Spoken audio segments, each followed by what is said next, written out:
What is that? The guy who uploaded this video said it was from a tape he found in the Black Hills woods. Hello, welcome to What the Flick. My name is Christy, this is Alonzo, this is Bibbs. It's daytime, so we all feel comfortable talking about Blair Witch, because bad things go down at night. They do.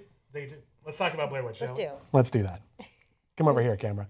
There we go. Directing from the set. There we go. Blair Witch. Adam Wingard and Simon Barrett, the makers of You're Next and The Guest, have taken over the Blair Witch franchise. They are ignoring Book of Shadows, Blair Witch 2, and they're showing what happens when Heather Donahue's brother goes into the woods to find out if there's any evidence that she's still alive. Let's take a look. There's something out there. We found it! That's not your sister. That can't be her. Come on! Get in the corner! Don't look!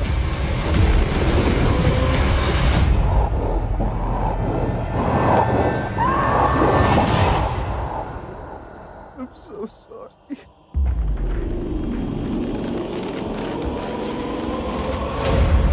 I loved this movie in 1999. Right, when it was innovative.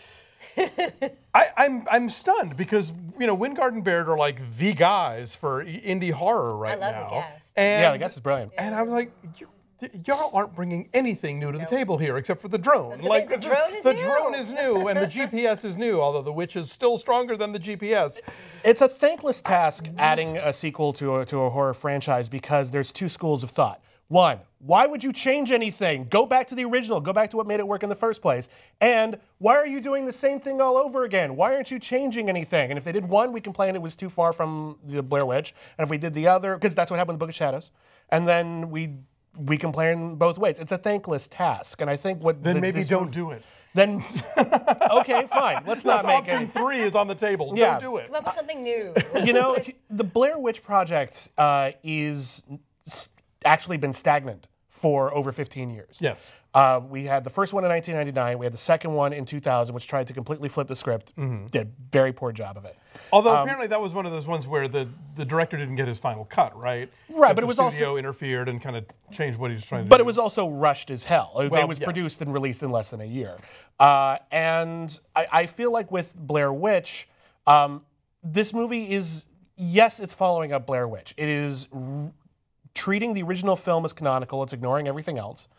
And trying to follow that up, trying to recapture what made it work in the first place. But it is also kind of just proving that the Blair Witch still functions, because the backlash against the Blair Witch was astonishing. Like, everyone got mad at it. The first movie, you mean? The first are you movie. talking about in real life, or are you talking about in the movie? Real life. Okay, but then everybody copied it, and think about how many found footage horror movies have come along since then. But they didn't copy it. They copied Paranormal Activity. The found footage genre actually wasn't doing... But The idea Paranormal of it Activity wouldn't copied the Blair exist. Witch It wouldn't exist project, without though. Blair Witch. That's probably true, but I feel like by the time Paranormal Activity had come around, the idea of the found footage concept was entirely different.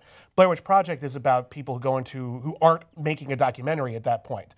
They actually literally just found that footage. It happened by accident. The first film still feels that way. By the time Paranormal Activity came around, everyone had cameras on their phones, and they were cataloging their lives in a very different way. And the entire found footage genre plays very differently now. And I think a lot of people reject the original Blair Witch Project because of that, because it doesn't play like a found footage movie today. It plays like a weird documentary. But the thing with the first one, it was the gimmick of, ooh, this is really real. And everyone thought, could it really be real? Did it happen? Yeah. Is a Blair Witch real? And so that was what made it so scary, I think. Yeah, and I think this one works for me because I think it takes a lot of the material that they created for the Blair Witch Project in the original movie, the mythology, the history, and this one actually expands on that in a way that for people who really love the original, it's actually very interesting to see how it builds. I will say that, I'm sorry, the one thing that works for me here is that all of the perspectives make sense, right? And they do a really good job of establishing early on, okay, we have this camera, we have ear cameras, we have handheld cameras, we have the drone. And so unlike a lot of found footage movies where like there's just some... Yeah, which camera is this coming from? There's some omniscient camera that sees everything and it looks great. Like now it does a good job of logistically laying out, okay, here's how you can have all these various angles. And there are some solid jumps. There is There's one thing, I'm not going to tell you, there's one particular image and you were sitting next to me. It's so gnarly, you guys. You're gonna know. Is it the one near? Is it near the end? Is that? Or is it? It involves a body part. Oh, that one. Okay, yeah. That's the one. I say when they find some new things to do, like the body part, like the what's going on in the cellar of the house. Then it's like, okay, well, this is different. I haven't seen this before. I'm a little into this. I'm sort of invested now. The editor, I think, does a very good job of hopping back and forth between all those POVs. But I just kept thinking that we're really just doing this again. This is just this again. And what was so great about Blair Witch in the first place was that it felt like something we hadn't seen before, unless you're like super deep into horror and you knew about the last broadcast or whatever. I think for most audiences it was like, holy shit, I've never seen a movie like this before. And even if I'm getting motion sick, I'm into this and it's frightening. And I mean, the Blair Witch Project scared me twice. You know, that's a movie I went back and saw it again, and I was still scared by it. And so I think so young and naive back then. I guess no, but I just I think it's a really effective film and it works. And I was thinking about this today that actually I think that the Blair Witch Project and The Matrix, which both came out around the same time, same year, became like the most sort of copied, parodied, influential movies in a lot of ways for the next 10, 15 years, just in terms of doing shots we hadn't seen before and telling a story in a way we hadn't seen before. And I mean, maybe you're right. It is a thankless task to do a follow-up to a movie like that where you either do it differently and people hate it or you do the same and people hate it. But they did it the same, and I hate it for being the same because it seems like a waste of time because you've got the original still there and it still works, I think. And I don't know what the point is. For me, I don't know. Drones. That's it. I don't know. You could say the same for a lot of movies, though. Like, for example, I think it's a better movie, don't get me wrong, but you look at J.J. Abrams' Star Wars, it copies so many elements that we know from the original. Right. And there's an element of nostalgia. But that's a movie with characters, though. I appreciate that. I'm saying it's a different entity, but what I'm just saying is functionally there's a lot of similarities. No, I agree. We're going to go back to this thing that we like, and we're going to take elements of it, and we're going to try to play them again. We're going to try to recapture that magic, try to add something new. And I do think this film does start off the first 2/3. Basically, it's the same basic deal. But then I think in the last act, it ramps it up in a way where, like, you know those last, like, couple of minutes of the Blair Witch Project that were so scary? I think this movie's trying to sustain that for the last 20. And I think it does a pretty good job of really just giving the Blair Witch fans more of what they want. Because the original movie, there's a lot of ambiguity. And you could even argue it's not even nothing supernatural is happening in that movie if you wanted to. Here, they're really trying to go for it, trying to make it a shocker that works in the way the original one worked, but also works in the way that contemporary horror works to try to introduce Blair Witch Project to a new young crowd. Is it great? No. I had a really good time, though. As a fan of the Blair Witch Project, as a fan of horror movies who doesn't necessarily expect every horror sequel to be as good or better than the original, I think that's an unrealistic standard.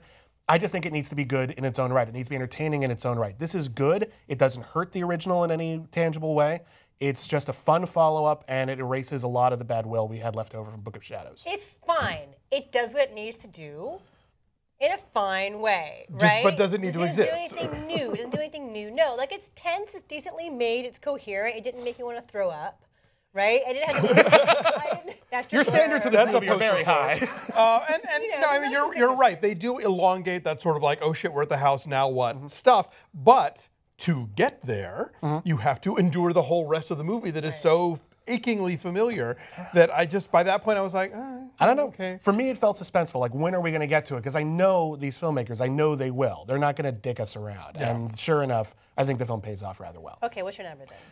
I think I give it a 7.8, which is just a solid recommendation. And again, I'm not saying it's classic, but this is like Halloween H2O good. Like, it's pretty good. It's pretty good, not amazing. All right, well, these are the standards. I gave it a straight up 5 in that it is competently made. I just question why do it at all. Yes, I say 5.8, so our average is a 6.2. It is lower than that on the tomato meter. It is 53% on the tomato meter, so see it? A lot of the big horror critics are praising the hell out of it. Take that for what you will. There you go.